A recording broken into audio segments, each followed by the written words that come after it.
Okay, welcome.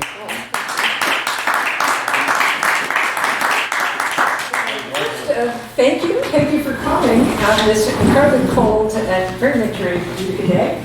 Just a word about the house at Sculpture Space. Gina was the director of Sculpture Space and was one of the people that rescued the original house from being demolished, right? I paid the $100 for it. It was, yeah. So those who know me from Sculpture Space, Translucent Home still stands. The original piece that was insert that I did when Gina was director was eventually, that house just became unstable and was eventually demolished, truly, by the city of Utica. So this work, so those who may be familiar with my other work, I work pretty large scale a lot of the time, so most of the work that I've exhibited has been the larger work, installation work, site-specific work, work that has more architectural in nature. I have hardly shown this work at all. The first time I showed the reliefs, I did show some of the reliefs in Ithaca. One of the reasons I haven't shown it that much is it's been my kind of more personal, more private work. And it's sort of something that I've done, it's almost like, well, is it really, when you work really big, and at a point of time when I was kind of starting out, the idea is like, well, if it's big, then somehow, it's more, has more presence, it's a, big equates with ambition and all that kind of stuff. So to work small feels kind of like, oh, okay, I hope it's okay that I'm working small. But the themes in this work are completely related to all the themes that I've been working with before. So the idea of things breaking down, the idea of continuity, the idea of finding beauty in things that are falling apart. But at the same time, this work is kind of more about process than product. And after I finished the piece at the Munson, and after that was a really huge piece. And while working on really huge pieces, a lot of times what happens is that you can only work on that piece, both because you work for the, you have the drawings for the piece and the models for the piece, then you're going to make the piece, and you bring a lot of people in to be able to create it and to make it safely.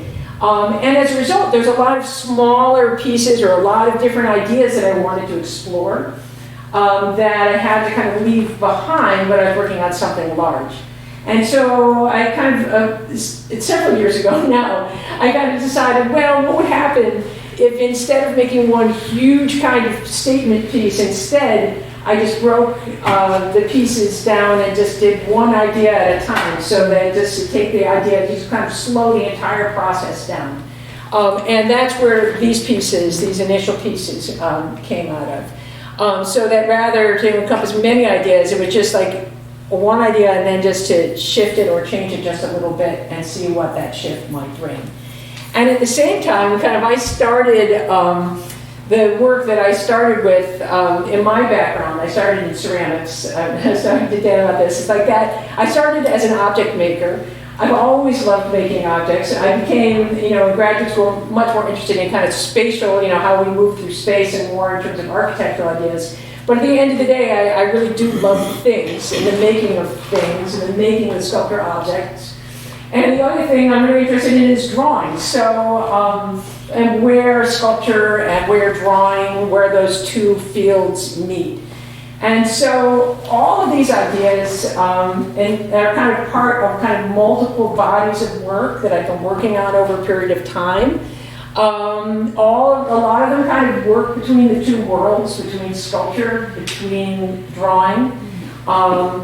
Some of these pieces and some of the materials in these pieces I have literally been hauling about for like 20 or 30 years, Some of these pieces are like literally have come off the bottom of my shoe.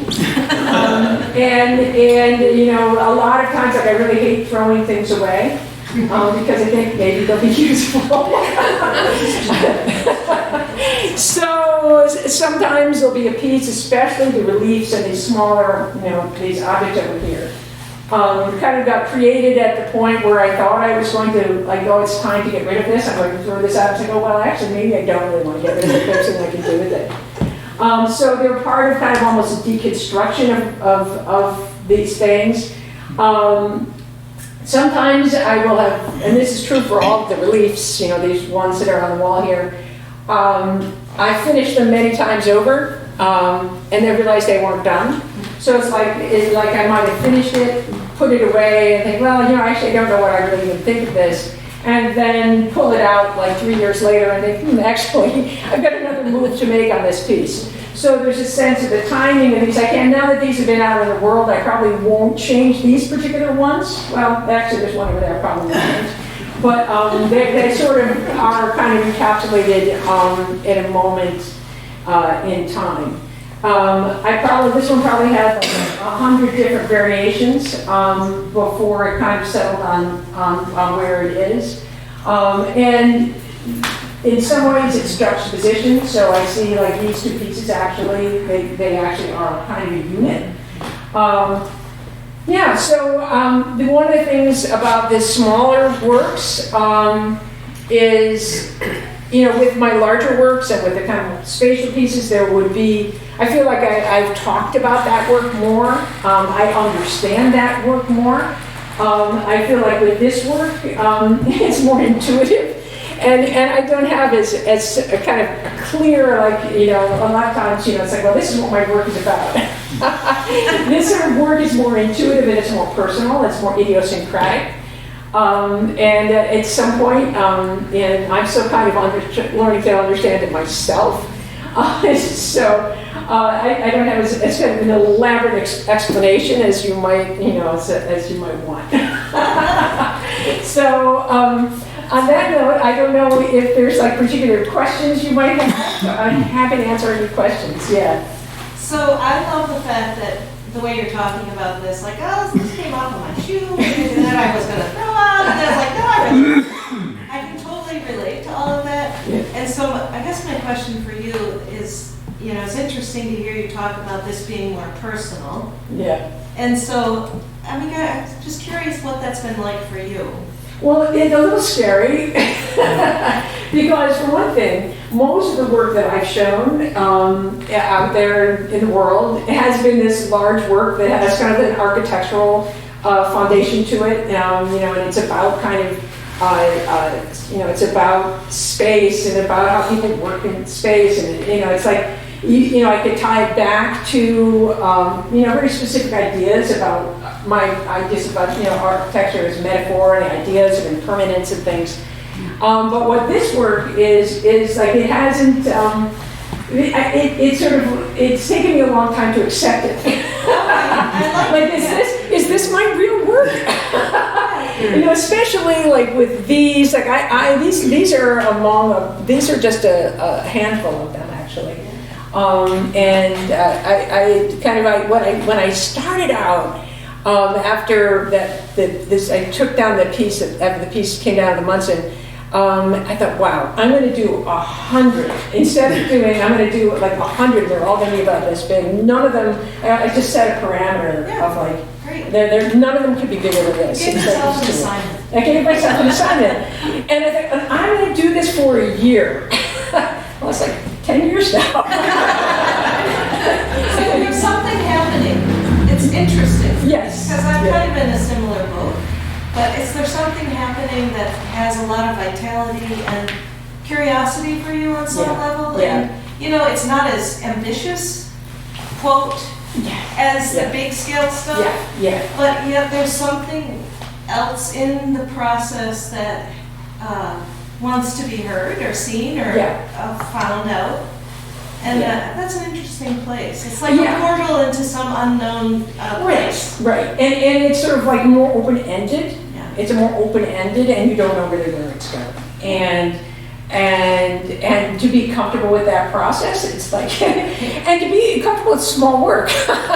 Is it, does the small work, it needs its other ones around it. I think it can't, to kind of, doesn't need its companions to be understood. I don't know, I think I could live with one piece. one of these, away from its compatriots, you know what I'm saying? Yeah, yeah. But, I mean, it has its own life to it in a way that has, but, you know, maybe it's the iteration of the sequence that you feel they need to be together, or just to kind of. Well, it's interesting because actually these are their titles aren't here, but these are iterations. You know, that the whole idea was the idea of kind of building with that iterative thing. But these, the reliefs and the geodes, that they're fossils, you know, kind of like domestic fossils, are not iterative actually. They're more like they're more about the process and kind of like almost creating something geologic out of something intimate. And the other thing of kind is that I find that I'm just really interested in the space of a relief. Yeah. And it's a pretty weird arena, but I really enjoy, you know, that the kind of abstractness that happens when something ends up on the wall, where it's not actually sharing our own physical space, but the kind of place where 2D and 3D come together. I just find it enormously interesting. I can't really explain why, but I just am interested in the way the you know, kind of the possibilities that are there. Yeah. And the other thing I'd say about object making is that, like, I do also think there's a lot of places for exploration within the sculptural object that they're just incredible opportunities to this day. You know, like, I feel like in a way objects are sort of like, kind of the period of time where I was coming of age, you know, it's like, oh yeah, objects, you know. It's like, oh, we're past that. It's like, hey, wait a second, I like objects, you know. There's just a lot to discover there, I feel. So I'm sorry, I'm babbling. I'm curious though, but so your big spaces, from what I recall, you know, it has a different kind of presence, like to the human form. You walk up to it, you have the scale, you have the architecture, you have all the metaphor, and there is an element of personal and intimate, just because it meets a human viewer's body like that, and conjures up all these things. But these do also have like a different quality of intimacy, like, that you've alluded to a little bit. And it's different, but it's intimate. They're definitely more, they're kind of different sensibility. So I wonder what the metaphor is on the smaller scale in yours. I have an idea. Okay, that's not what I'm going to say. Please take over.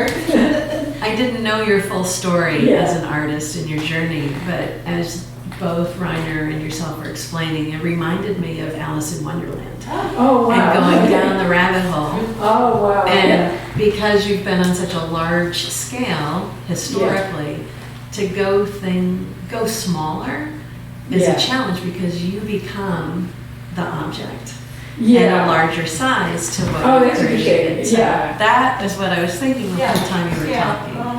And my question is, would you take any of these smaller objects and would you scale them? Well, I have been thinking about that a lot, actually. And right now, especially since this show's happening now, and I've got some other work that's going to be leaving the studio, it's like, oh wow, okay, so I've got some space now.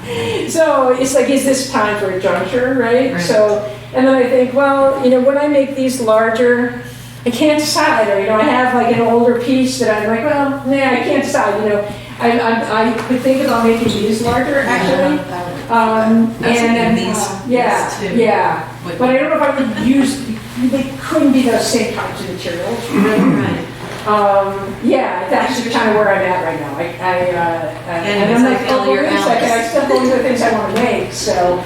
The problem is there's only so much time and space, right? So it's like, if I make something really huge in my studio, then I can't make all these other things that I still want to make. But then if I make all these little things that I want to make, then I can't make this thing. You know, so it's like always these choices, all these decisions that. Thank you. But if I do, so one of the things I am contemplating in the studio, and it partly depends. I have a piece in Philadelphia that actually John helped me install there. And it's in a prison cell from the Eastern State Penitentiary historic site. It was an old prison. And they invite artists to do installations there. And so I have a piece there, and it's made with this mirrored surface that kind of is inserted into the prison cell and reflects and flips the space upside down.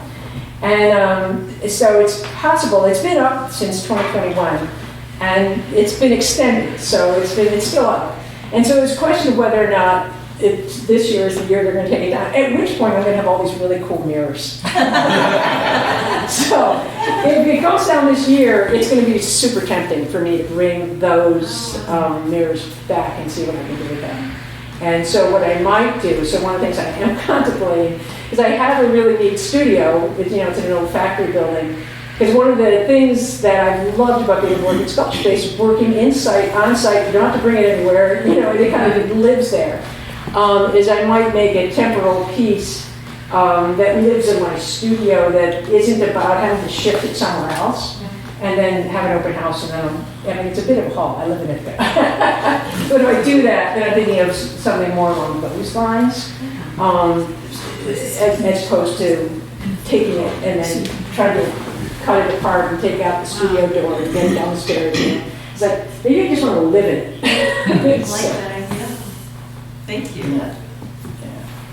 So, I don't know. And can you talk a little bit about color beyond the intrinsic color that's part of the material? Like the screen, we understand that's the way the screen is, or the concrete. But besides the paint that might have dried on the lip of the can that you're showcasing, but you do add color. Yeah. And just why is that important? And is there a way that you can tell us about that? Yeah, actually, I thought about this color for me. I mean, I'm not a painter. And if I was actually painting it, that just throws me for a loop, I don't claim to truly understand it. But I see color as material. I see paint as material. I see an objectness in paint. And as I started out in ceramics where there was glaze, and I kind of drawn to that idea. But one of the things about color and sculpture that I'm very interested in is color in sculpture has content. It is never neutral. It is always bringing something from the world along with it. These colors are from house paint. And so the fact is they're kind of tied back to houses and to our rooms and to the, especially certain kinds of colors. I've always been drawn to that kind of institutional green. As it turns out, the original house where I did my first piece had that same green. It was a greenhouse. I worked in a psych hospital a long time ago. Walls were that color green. It's like there's kind of a sort of institutional kind of green. And I think if it was in an objective in terms of like a painting, you might not have that same connotation, but I think it definitely is part of what these kind of color is for me in these. It's also a little bit of a patina. Yeah. And also I just love with paint, it's time and it's texture, it's like all kinds of, I don't know, but on the other hand, for these, it's sort of like they're kind of all, well, there's a little bit of color, but the color is much less of the important thing. It's more, the color is more about shape and shadow than it is about meaning. Color kind of disappears in these and lets the forms speak more. Yeah, these are much more about structure and much more formal and less laden with any kind of implication. Whereas, honestly, these other ones with the drywall, they're all about houses. I mean, they're almost, they're all about kind of they're fragments of places. And in terms of the circularity, I don't have a good explanation. I just don't do it. Element. A found element. Yeah, and it's also just such a human thing. And I have many others besides these that also are kind of more focused on that. But yeah, it's just something that kind of just I can't justify it.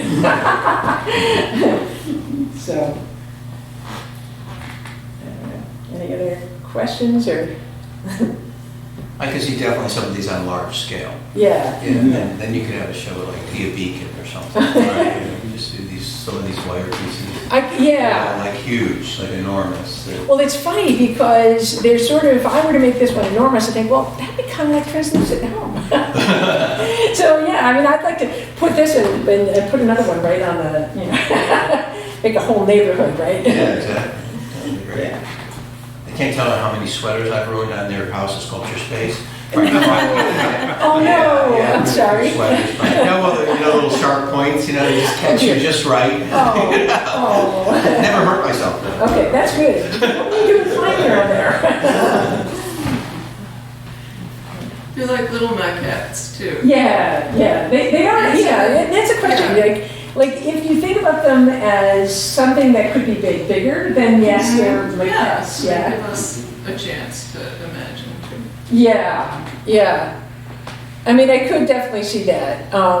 These ones are kind of where I these are kind of newer works of there, and they actually kind of slightly different, kind of more like the foundation of the house, and kind of more the kind of geology of the layering, which is again something I'm really interested in.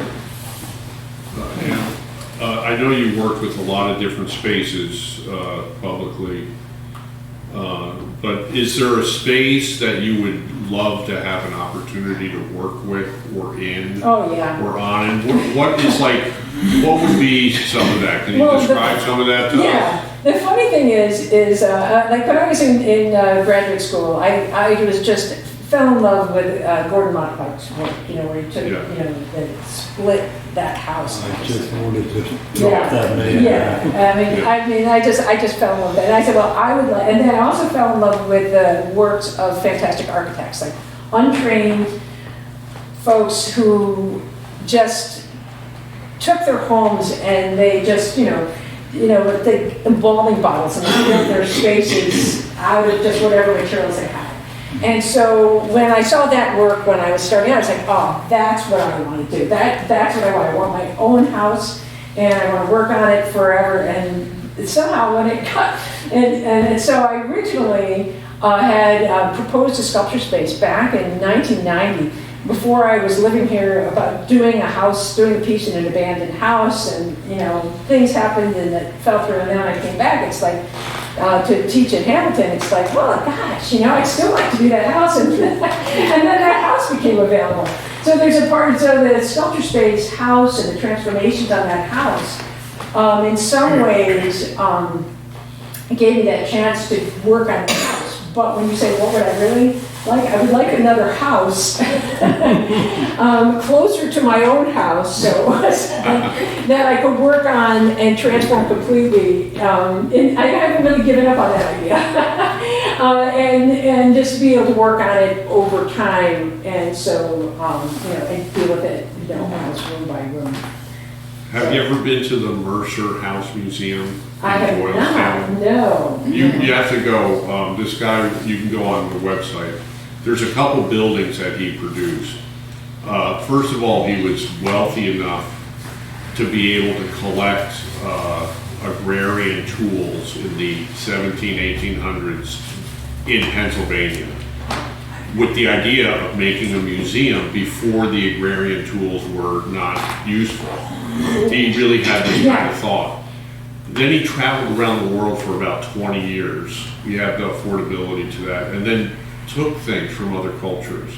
But when he came back to Doylestown, he created the first reinforced concrete building in the history of the world. Really? Wow. Yes, with rebar and all that other stuff in the mesh. And it's the main building that he created has like 35 rooms. And the way he created it was he took dirt, mounded it up, created ribs, placed the artifacts that were going to be in there and tiles and stuff, and then cast the concrete over, dug the earth out, and went from one room to the next. Wow. The process is incredible, and he did it with the help of one other person, and he had a donkey that carried the concrete and the dirt. So this is in Doylestown? is There's a movie in called Doylestown, Art House. Doylestown, Pennsylvania. Oh, it has There's a to go. DVD called Art House, Yeah. and that house is featured in. Mercer wow. Museum. And then next to it is the museum he finally built to all the agrarian tools. Oh, that's wow. And it was built in the same fashion. Oh, that sounds fantastic. So you just have to go because it's overly embellished for your aesthetic. Yeah, I don't mind. But everything about what you do, this guy was probably your best studio assistant that you ever had. Wow. Yeah, the That's Mercer fantastic. Museum. What's that? Very. It's not just his home, it's. Oh, wow. Definitely sounds like a trip worth taking. Yeah. They're interesting, all different. So, any more questions? Thank you.